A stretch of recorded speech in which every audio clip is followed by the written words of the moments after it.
नमस्कार दोस्तों, स्वागत है आपका एक बार फिर से मेरे YouTube चैनल लर्निंग विथ अभिनव में। जैसा कि पिछले वीडियो में हम लोगों ने ज्योमेट्री के अंतर्गत एक टॉपिक रेखा और कोण शुरुआत की थी, उसके बारे में हम लोगों ने कुछ एप्लीकेशन भी किए हैं। उसके आगे हम आज पार्ट 2 वीडियो में देखेंगे और कुछ एप्लीकेशन और करेंगे। ठीक है, तो चलिए शुरू करते हैं। देखिए, आपके बोर्ड पे 2 क्वेश्चन लिखे हुए हैं। आइए हम इसको करने की कोशिश करते हैं। ठीक है, देखिए इस वाले फिगर में हमें क्या करना है, थीटा की वैल्यू निकालनी है और इस वाले फिगर में हमें अल्फ़ा की वैल्यू निकालनी है। ठीक है, देखिए हम लोगों ने संगत कोण, एकांतर कोण, शीर्षाभिमुख कोण के बारे में जाना था और कुछ एप्लीकेशन किए थे। आज हम उसको थोड़ा सा और जानने की कोशिश करेंगे। देखिए इसमें हमें थीटा निकालना है।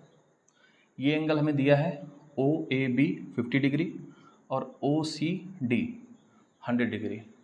अच्छा, और क्या दिया है इन्फॉर्मेशन में, सी डी जो है ए बी के समांतर है। समांतर मतलब पैरेलल है। ठीक है, तो सी डी ए बी के पैरेलल है और ये एंगल हमें 50 दिया है, ये 100 दिया है और ये हमें थीटा निकालना है। ठीक है, तो ये देखते हैं। देखिए हम क्या करेंगे कि ए बी और सी डी दोनों रेखा के समांतर एक तीसरी रेखा ड्रॉ करेंगे। ठीक,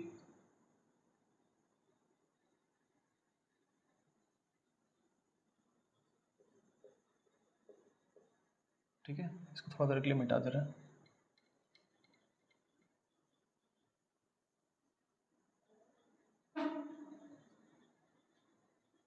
ठीक है, ये क्या है, ये एक तीसरी रेखा है जो सी डी के भी समांतर है और ए बी के समांतर। ठीक है, तो देखिए ये सी डी दोनों के समांतर है, सी डी और ए बी के समांतर है ये रेखा। तो हम लोगों ने क्या पढ़ा था, एकांतर कोण पढ़ा था ना, इस टाइप का कि z का फॉर्मेशन होता है तो एकांतर कोण बनता है। ठीक, अगर ये अल्फ़ा है तो ये भी अल्फ़ा होगा। देखिए ये चीज़ यहाँ लगाएंगे हम। देखिए ये लाइन इस लाइन के पैरेलल है, अगर हम इसको थोड़ा देर के लिए बढ़ा दें तो आपको समझ में आएगा ज़्यादा। देखिए ये लाइन इस लाइन के पैरेलल है और एक z बन रहा है, ये यहाँ से लेके ऐसे, ठीक, यहाँ से ऐसे। ठीक, ये इसके पैरेलल है और ये z का फॉर्मेशन हो रहा है। तो अगर ये 50 है तो ये मेरा कितना हो जाएगा, ये भी 50 डिग्री हो जाएगा। ठीक है, तो ये 50 डिग्री हो गया। अब हमें अगर ये एंगल मिल जाए तो हम 180 अंश में से ये दोनों को घटा के थीटा की वैल्यू निकाल लेंगे।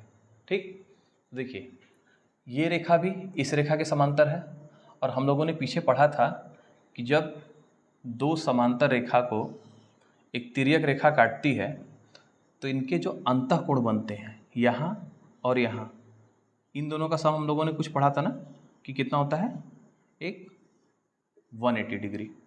ठीक है, अगर ये अल्फ़ा हुआ और ये बीटा हुआ तो अल्फ़ा प्लस बीटा हम लोगों ने कितना पढ़ा था, 180 डिग्री। ठीक, वही कॉन्सेप्ट यहाँ लगाएंगे। देखिए ये रेखा और ये रेखा समांतर है और एक तिर्यक रेखा OC इसको काट रही है। ठीक, तो इसके जो अंतःकोण बनेंगे उनका जो योग होगा वो 180 होगा। इसका तो अंतःकोण ये बन गया 100 डिग्री, इस लाइन का और इस लाइन का अंतःकोण कौन सा बनेगा, ये जो इतना एंगल बनेगा ये इसका अंतःकोण बनेगा। तो ये अगर 100 है और इन दोनों का योग अगर 180 है तो ये कितना होगा, 80 डिग्री। ठीक है, ये हो गया मेरा 80 डिग्री। अब देखिए एक ये सीधी लाइन है, इस पे ये 50 है, ये 80 है, ये थीटा है, तो थीटा की वैल्यू हम निकाल लेंगे। बिल्कुल, देखिए कैसे, जैसे एक सीधी लाइन होती है, इस पे दो एंगल बन जाए, अल्फ़ा, बीटा और गामा। ठीक, तो इन तीनों का सम कितना हो जाएगा, alpha plus beta plus gamma कितना हो जाएगा, 180 डिग्री। ठीक, यही चीज़ यहाँ पे अप्लाई करेंगे। देखिए ये एक सीधी लाइन है, ये यहाँ से यहाँ तक कितना हो गया 50, ये मेरा कितना हो गया थीटा और ये मेरा कितना हो जाएगा 80। ठीक है, तो देखिए 50 प्लस थीटा प्लस 80, इन तीनों का सम कितना हो जाएगा 180। क्यों होगा, क्योंकि ये एक सीधी लाइन है। ठीक, सीधी लाइन पे जो सब जितने भी कोण बनेंगे उन सब का सम कितना होगा 180 के बराबर, 180 अंश के बराबर। तो हम क्या करेंगे, ये देखिए 50 और 80 कितना हो जाएगा, थीटा प्लस 130 डिग्री बराबर 180 अंश। तो थीटा मेरा कितना आ जाएगा, 180 अंश माइनस 130 डिग्री बराबर कितना हो जाएगा 50 डिग्री, 50 डिग्री। ठीक है, आप लोग फिर से इस वीडियो को पॉज करके देखिएगा, आप लोगों को ये समझ में आएगा पूरा कॉन्सेप्ट। ठीक है, आइए नेक्स्ट क्वेश्चन पे चलते हैं। देखिए हमें इसमें क्या करना है, अल्फ़ा की वैल्यू निकालनी है। ठीक है, अल्फ़ा की वैल्यू हम दो तरीके से निकाल सकते हैं, चाहे तो हम इस त्रिभुज में से निकाल लें क्योंकि ये अल्फ़ा है, अगर हम ये एंगल निकाल लें, ये एंगल निकाल लें, तब भी हम तीनों को जोड़ के 180 अंश बराबर करके निकाल सकते हैं। ठीक है, अगर हम ये एंगल निकाल लें, ये एंगल निकाल लें और तीनों का सम कितना हो जाएगा 180 डिग्री, तो उसमें से घटा के हम अल्फ़ा की वैल्यू निकाल सकते हैं। दूसरा क्या तरीका है, दूसरा तरीका है जेड का फॉर्मेशन के थ्रू। ठीक है, हाँ, जेड के फॉर्मेशन के थ्रू। तो हम यहाँ पे दोनों लगाएंगे, पहले हम त्रिभुज वाला देखते हैं, त्रिभुज वाला हमें ज़्यादा आसान पड़ेगा। ठीक, देखिए ए बी और सी डी दो क्या है, समांतर रेखा। ठीक, ये दिया है क्वेश्चन में आप लोगों की, ये दोनों समांतर रेखा है। Angle A X Y 70 degree है, angle X Y D 120 degree है, 120 डिग्री। हमें अल्फ़ा की वैल्यू निकालनी है। ठीक है, देखिए ये रेखा इस रेखा के समांतर है और यहाँ से यहाँ एक जेड बन रहा है, ऐसे ऐसे करके जेड बन रहा है। तो ये अगर अल्फ़ा होगा तो ये भी मेरा कितना हो जाएगा अल्फ़ा। तो देखिए ये यहाँ से ऐसे जेड बन रहा है, तो ये 70 है, तो ये मेरा कितना हो जाएगा 70 डिग्री। ठीक है, और देखिए ये एक सीधी लाइन है। ठीक, और इतना एंगल मेरा कितना है 120 डिग्री, तो ये कितना हो जाएगा, ये 180 अंश में से घटा देंगे तो ये 120 है, तो ये कितना हो जाएगा 60 डिग्री। ये कैसे हुआ, देखिए अगर एक सीधी लाइन है, सॉरी एक सीधी लाइन है और इस पे एक ऐसी एंगल बन रहा है, ये कितना है 120 डिग्री। ठीक है, तो अगर हमको टोटल कितना पता है कि ये कितना होता है 180 डिग्री, तो ये क्या करेंगे 180 अंश में से घटा देंगे, तो 180 अंश में से 120 घटाएंगे कितना आ जाएगा 60 डिग्री। ठीक है, तो ये यहाँ से मेरा 60 डिग्री निकल गया। अब देखिए एक त्रिभुज में हमें दो कोण पता है, तीसरा निकालना है, निकल जाएगा। देखिए त्रिभुज के तीनों अंतःकोणों का योग कितना होता है 180 अंश, हम आगे पढ़ाएंगे आपको, लेकिन अभी बस इतना जान लीजिए कि त्रिभुज के तीनों अंतःकोणों का योग कितना होता है 180 अंश। तो त्रिभुज किसमें, एक्स वाई जेड में, देखिए alpha plus 70 degree plus 60 degree बराबर 180 डिग्री। अब इसमें से अल्फ़ा की वैल्यू अगर हम निकालेंगे तो 70 और 60 जोड़ देंगे तो कितना हो जाएगा 6 6 12 130, और 180 अंश में से जब घटा देंगे तो 180 में से 130 जाएगा तो कितना आ जाएगा 50 डिग्री। क्या हम इस क्वेश्चन को एक और तरीके से कर सकते थे, आइए देखते हैं। देखिए इसको मिटा दें क्योंकि दिया नहीं था क्वेश्चन में, और इसको मिटा देते हैं। हमें देखिए ये मेथड फर्स्ट हो गया, अब सेकंड देखेंगे। देखिए हमें अल्फ़ा निकालना था, सेम इसी सिचुएशन को हम यहाँ अप्लाई करेंगे। देखिए ये 70 पता है, ये हमें निकालना, अगर इतना पता चल जाए तो मेरा काम हो जाएगा। ठीक है, देखिए ये 120 था, तो एक सरल रेखा पे कितना अंश का कोण बनेगा 180 अंश का, तो ये 120 है, तो ये कितना हो जाएगा मेरा 60 डिग्री। ठीक है, अगर ये 60 डिग्री है, चूँकि C D line A B के पैरेलल है, यहाँ देखिए जेड बन रहा है, एक यहाँ ऐसे उल्टा जेड बन रहा है, ये तो ये 60 है, तो ये मेरा कितना हो जाएगा, ये भी मेरा 60 डिग्री हो जाएगा। ठीक है, ये भी मेरा 60 डिग्री होगा। क्यों, क्योंकि ए बी और सी डी पैरेलल हैं और ये मेरा जेड यहाँ से ऐसे बन रहा है, तो ये हम 60 निकालें तो ये भी मेरा 60 हो जाएगा। ये 70 है, ये 60 है, 70 60 कितना हो गया 130, और ये एक सीधी लाइन है, तो सीधी लाइन पे बना हुआ कोण कितना होता है 180 अंश। तो यहाँ से क्या करेंगे 70 प्लस अल्फ़ा प्लस 60 बराबर 180 अंश। यहाँ से भी अगर हम अल्फ़ा का मान निकालेंगे तो मेरा 150 180 माइनस 130 कितना हो जाएगा 50 डिग्री। बस यहाँ कॉन्सेप्ट अलग है, यहाँ एकांतर कोण का कॉन्सेप्ट लगा दिया हमने अल्टरनेट एंगल का, और यहाँ त्रिभुज से निकाला है। ठीक है, आई होप कि आप लोगों को ये क्वेश्चन समझ में आया होगा। आगे देखते हैं एक दो क्वेश्चन और। चलिए दोस्तों, आपके सामने दो क्वेश्चन और है, 7 नंबर और 8 नंबर। आइए देख लेते हैं इसको कैसे करना है। देखिए इसमें क्या दिया है कि ये रेखा और ये रेखा आपस में समांतर है और इसको एक तिर्यक रेखा काट रही है। ठीक है, ये तिर्यक रेखा के जस्ट ऊपर बना है 3x माइनस 15 और समांतर रेखा के जस्ट ऊपर बना है 3x माइनस 15 और नीचे वाले समांतर रेखा के जस्ट ऊपर बना है 2x प्लस 15। तो क्या ये दोनों एंगल आपस में बराबर होंगे? हमने आपको भी बताया था कुछ। देखिए, हमने बताया था कि जब दो समांतर रेखा है, अगर इसको एक तिर्यक रेखा काटती है तो इसके समांतर रेखा के जस्ट ऊपर बना कोण और इस समांतर रेखा के जस्ट ऊपर बना कोण ये आपस में बराबर होते हैं। अगर ये अल्फ़ा है तो ये भी अल्फ़ा होगा। यहाँ पे कुछ देर के लिए अगर इसको अल्फ़ा मान लें तो ये भी मेरा अल्फ़ा हो जाएगा और ये आपस में बराबर हो जाएंगे। कैसे? संगत कोण से, करस्पॉन्डिंग एंगल। ठीक है, दो समांतर रेखा को जब एक तिर्यक रेखा काटेगी तो समांतर रेखा के जस्ट ऊपर बना कोण और नीचे वाली समांतर रेखा के जस्ट ऊपर बना कोण आपस में बराबर होंगे। इसको बराबर कर लेते हैं। देखिए, 3x माइनस 15 डिग्री बराबर कितना हो जाएगा?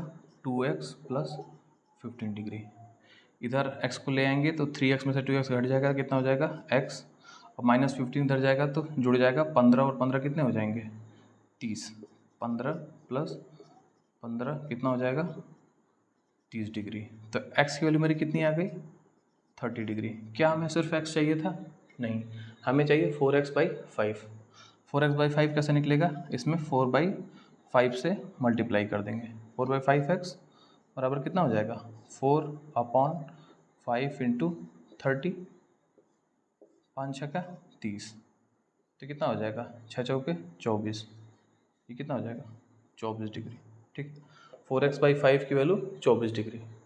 ठीक है, आप लोग ध्यान से देख लिया अगर ये क्वेश्चन में x पूछ रहा है, 3x/5 पूछ रहा है कि क्या पूछ रहा है। ठीक है, हमारे 4x/5 पूछा था तो हमने निकाल लिया। दूसरा क्वेश्चन देखिए यहाँ पे हमें x की वैल्यू चाहिए।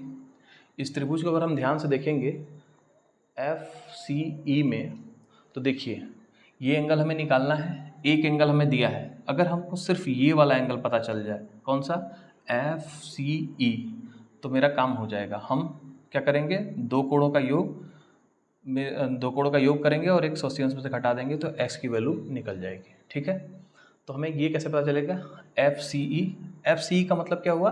अगर मैं ये कहता हूँ कि एंगल FCE, इसका मतलब ये बीच वाला कोण। ठीक है, तो देखिए बीच वाला कोण मतलब ये इतना। ठीक, ध्यान से देखिए, तो देखिए AB पैरेलल है किसके? CD के, मतलब AB और CD समांतर रेखा है। ठीक, इसको एक तिर्यक रेखा कौन? FA ये काट रही है। ठीक है, तो यहाँ भी हम संगत कोण का कॉन्सेप्ट लगाएंगे। देखिए ये लाइन और ये लाइन समांतर है और इसको एक तिर्यक रेखा काट रही है, तो इस समांतर रेखा के नीचे बना कोण यहाँ पे दिया है इस बार 80। तो क्या ये दूसरी वाली समांतर रेखा के नीचे बने कोण के बराबर होगा? अगर ये 80 है तो ये भी 80 होगा। देखिए ये समांतर रेखा और इसको एक तिर्यक रेखा काट रही है, तो इस समांतर रेखा के नीचे बना कोण कितना है? 80। तो क्या ये भी 80 होगा? बिल्कुल होगा। ये मेरा कितना हो जाएगा? 80 डिग्री। कैसे? संगत कोण से। ये समांतर दोनों रेखाएं हैं, इसको एक तिर्यक रेखा काट रही है, ये समांतर रेखा के नीचे बन रहा है पहली वाली के, तो दूसरे वाली की समांतर रेखा के नीचे जो कोण बनेगा आपस में बराबर होंगे। ये 80 है तो ये समांतर रेखा के नीचे कोण ये नहीं होगा 80, ये बिल्कुल 80 नहीं होगा।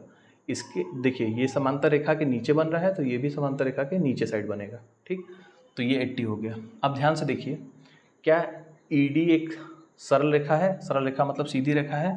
तो सीधी रेखा पे हम क्या पढ़े थे? अगर ये अल्फा कोण बनेगा तो ये वाला कोण कितना हो जाएगा? 180 अंश माइनस अल्फा। क्यों?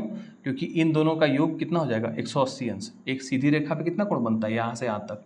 180 अंश। अगर ये अल्फा है तो इसको हम दूसरे वाले कैसे निकालेंगे? 180 अंश में से घटा के। ध्यान से देखिए, ED एक क्या है? सीधी रेखा है, स्ट्रेट लाइन। ये इतना एंगल मेरा 80 है, तो क्या इतना मेरा कितना हो जाएगा? क्या इतना मेरा 180 अंश माइनस 80 डिग्री होगा? बिल्कुल होगा। क्यों? क्योंकि दोनों का योग 180 अंश होगा। तो ये 80 है तो ये मेरा 180 अंश में से 80 घट के कितना हो जाएगा? 100 डिग्री। ठीक है, तो ये मेरा निकल के आ गया 100 डिग्री। अब देखिए ये एंगल 100 डिग्री, ये एंगल 30 डिग्री, तो क्या इस एंगल की मान निकाल सकते हैं? बिल्कुल निकाल लेंगे। देखिए कैसे? देखिए त्रिभुज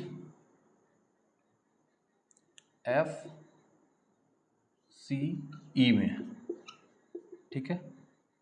देखिए एक एंगल मेरा 30 डिग्री हो गया, कौन सा एंगल है वो, CFE 30 डिग्री। दूसरा मेरा 100 डिग्री हो गया, FCE 100 डिग्री। और तीसरा मेरा कितना हो जाएगा, X डिग्री। इन तीनों का सम कितना हो जाएगा, 180 डिग्री।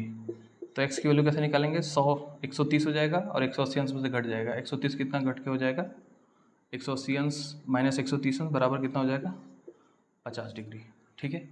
ये एंगल मेरा 50 डिग्री हो जाएगा। 100 और 30 130, 180 अंश में से घटाएंगे तो 50 डिग्री हो जाएगा, ठीक है। इसको हम दूसरे तरीके से भी कर सकते थे। देखिए ध्यान दीजिए, इसको हम थोड़ा देर के लिए मिटा दे रहे हैं। देखिए इसको कैसे कर सकते हैं, देखिए ये दोनों लाइन समांतर है, ठीक है। ये एंगल 80 डिग्री है, तो क्या ये मेरा कितना हो जाएगा, ये एंगल। देखिए याद करिए, हमने आपको क्या बताया था कि जब दो समांतर रेखा है, इसको एक तिर्यक रेखा काटती है तो इसके अंतःकोण जो बनते हैं इनका योग 180 अंश होता है, ठीक है। ये देखिए ये दोनों समांतर रेखा है, इसको एक तिर्यक रेखा AF काट रही है, तो इसका अंतःकोण एक तो 80 अंश है, दूसरा अंतःकोण कौन सा होगा, ये सामने वाला, ठीक। 80 अंश तो ये कितना हो जाएगा, ये भी मेरा 100 अंश हो जाएगा। क्यों, क्योंकि दोनों का योग 180 अंश चाहिए, तो ये 80 है तो ये 100 हो जाएगा। अच्छा ये 100 है तो ये कितना हो जाएगा, ये भी 100 हो जाएगा। क्यों, शीर्षाभिमुख कोण से। ध्यान से पढ़िए, जब हम दो लाइन आपस में काटती हैं तो इनके वर्टिकल अपोजिट एंगल बराबर होते हैं, मतलब शीर्षाभिमुख कोण बराबर होते हैं। अगर ये अल्फ़ा है तो ये अल्फ़ा होगा, और ये अगर बीटा है तो ये भी बीटा होगा। ये अपोजिट आमने सामने के, अल्फ़ा है तो इसके सामने अल्फ़ा, बीटा है तो इसके सामने बीटा, यही लगाया हमने। देखिए दो लाइन कौन सी, ED और AF आपस में काट रही थी C बिंदु पे, तो ये वाला 100 डिग्री बना मेरा, निकाले थे हम। तो इसके जस्ट अपोजिट सामने कौन है, ये 100, तो ये 100 हो गया, ये 30 दिया ही था, 180 अंश में से घटा के x की वैल्यू निकाल लेंगे, तो वैसे भी मेरा 50 डिग्री आ जाएगा, ठीक है। ठीक है दोस्तों, आपका पहला टॉपिक रेखा और कोण यहीं पे ख़त्म होता है। आप लोगों को मैंने कुछ एप्लीकेशन भी कराए और उसके बारे में जितनी डिटेल थी सारी बता दी। आप इसका क्वेश्चन किसी भी बुक से उठा के कर सकते हैं, आपसे क्वेश्चन होंगे। अगर चीज़ें नहीं समझ में आती तो 1 या 2 बार वीडियो पॉज करके आप रिज्यूम करके देख सकते हैं, ठीक है। धन्यवाद। अगर आपको मेरा मेहनत पसंद आती है तो आप लोग लाइक करिए, शेयर करिए, सब्सक्राइब करिए और फॉलो करिए। जय हिंद।